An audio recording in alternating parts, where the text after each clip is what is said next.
অভিষেক cinema দিয়েই জাতীয় চলচ্চিত্র পুরস্কার পেতে যাচ্ছেন জনপ্রিয় অভিনেতা আফরান নিশো।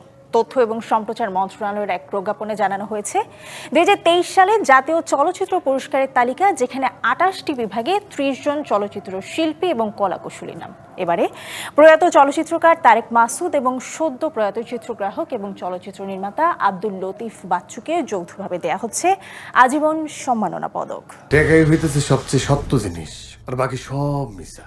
2023 সালে রায়হান রাফি পরিচালিত সুড়ঙ্গ সিনেমা দিয়ে বড় পর্দায় অভিষেক হয় আফরান নিশোর, আর অভিষেকেই করেছেন বাজিমাত। দর্শকদের ভালোবাসার পর এবার শ্রেষ্ঠ অভিনেতা হিসেবে তিনি জিতে নিয়েছেন 2023 সালের জাতীয় চলচ্চিত্র পুরস্কার। একই সিনেমার জন্য যৌথভাবে শ্রেষ্ঠ সংলাপ রচয়িতার পুরস্কার পাচ্ছেন নির্মাতা রায়হান রাফি ও সৈয়দ নাজিমুদ্দৌলা।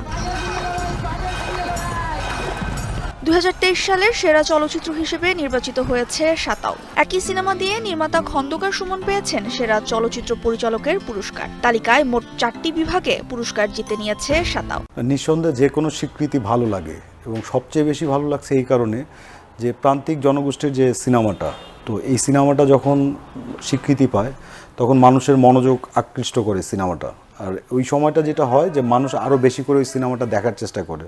একই ছবিতে অসাধারণ অভিনয়ের সেরা অভিনেত্রী হয়েছেন আইনুন পুতুল।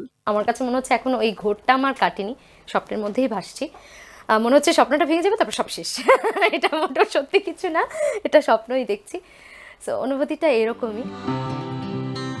2023 সালে সেরা স্বল্পদৈর্ঘ্য চলচ্চিত্র হিসেবে পুরস্কার পাচ্ছে চৈতালি সমাদ্দারের মরিয়ম, আর যৌথভাবে আজীবন সম্মাননা পাচ্ছেন প্রয়াত চলচ্চিত্রকার তারেক মাসুদ এবং প্রয়াত চিত্রগ্রাহক ও চলচ্চিত্র নির্মাতা আব্দুল লতিফ বাচ্চু।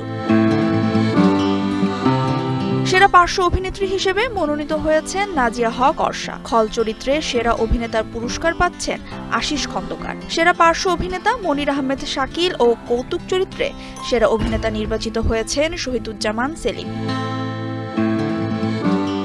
চলচ্চিত্রে 2023 সালের সেরা সঙ্গীত পরিচালক হয়েছেন ইমন চৌধুরী। প্রিয়তমা সিনেমার গানে কণ্ঠ দিয়ে সেরা গায়ক বালাম, আর সুড়ঙ্গ ছবির রোমান্টিক গানে কণ্ঠ দিয়ে সেরা গায়িকা অবন্তী সিথি।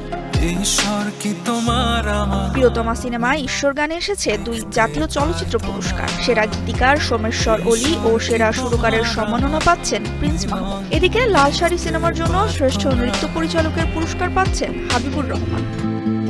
নাম ঘোষণা করা হলেও কবে এই শিল্পী কুশলীদের হাতে পুরস্কার উঠবে তা নিয়ে এখনো রয়েছে ধোঁয়াশা। Farah Tasnim, DBC news desk.